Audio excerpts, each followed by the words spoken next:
rather than surrendering to their charm offensive, it's important that they surrender to the pressure that can be brought to them to have them abandon their nuclear weapons program. Every time Iran's nuclear program is brought up, we hear language like that from Israel's Prime Minister Benjamin Netanyahu and various hawks around the world.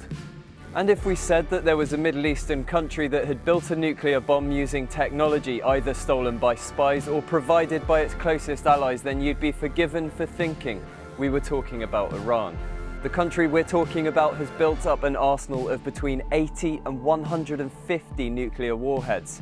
It's carried out nuclear tests despite a ban, but it never signed up to the Nuclear Non-Proliferation Treaty.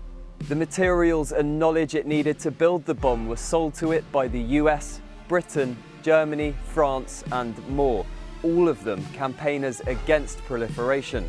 And even though the nuclear program was exposed by a whistleblower nearly 30 years ago, the state still refuses to confirm its existence. The state we're talking about is Israel, and its nuclear secrets are still preciously kept, despite the fact that they're out in the open.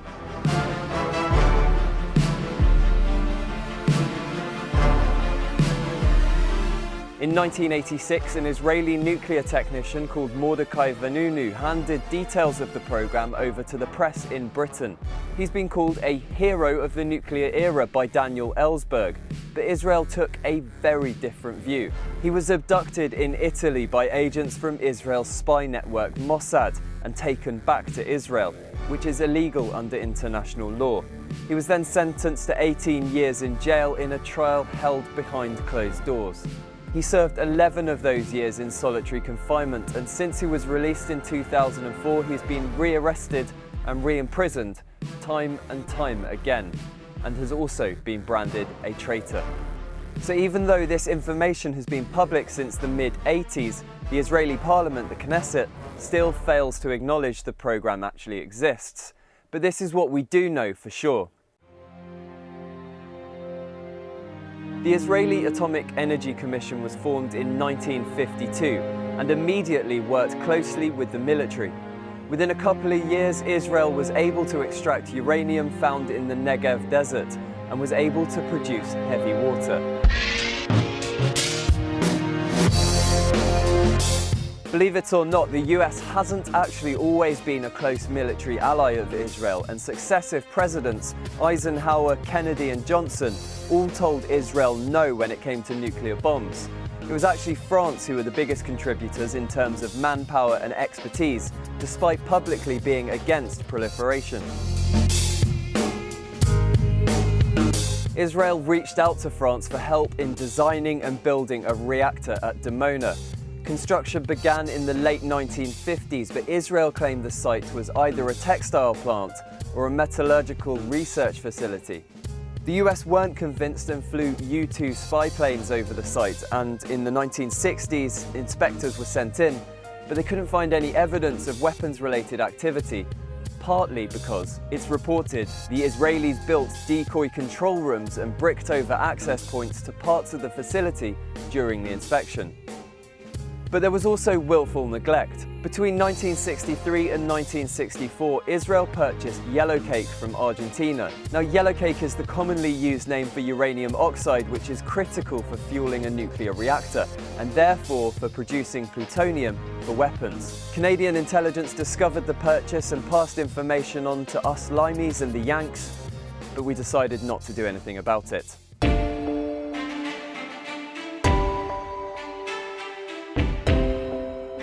In the Historical Dictionary of Atomic Espionage, another acquisition of yellowcake is detailed. The LeCam spy ring purchased 200 tons of the stuff from Belgium using a freighter registered to a front company in Liberia.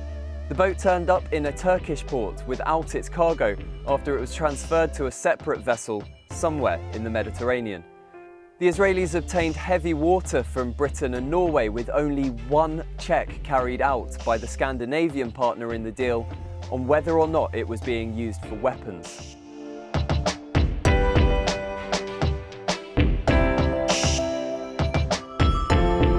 By the late 1960s, the CIA and the Nixon administration knew full well that Israel had the bomb.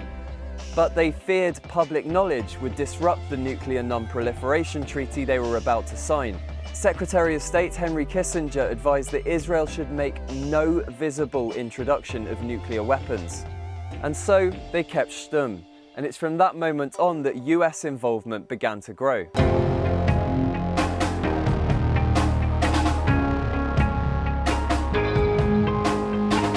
Another LACAM operation set up a partnership with the US-owned Nuclear Materials and Equipment Corporation.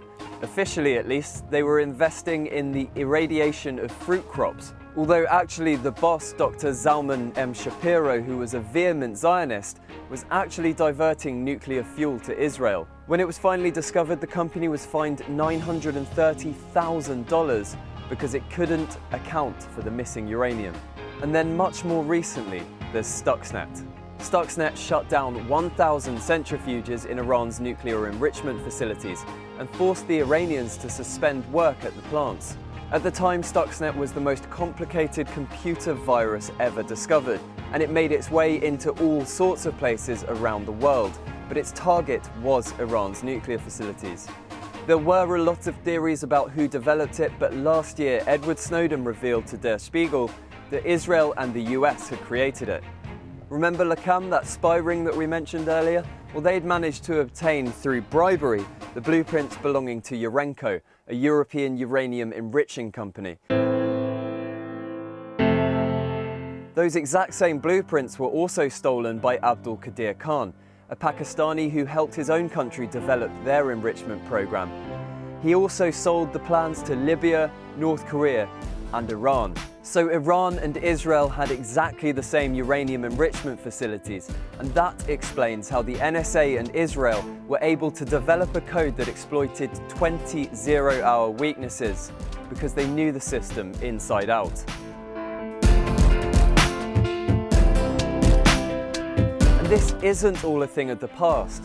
Although Israel has largely stopped illicit procurement of nuclear materials, an Institute for Science and International Security report found evidence that through legal cases and US sting operations, the country is still making the occasional illicit procurement.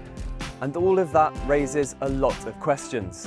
Why is it that Israel, the US, the UK, France, and more still refuse to talk about the weapons and their involvement in developing them, especially when the information is so public?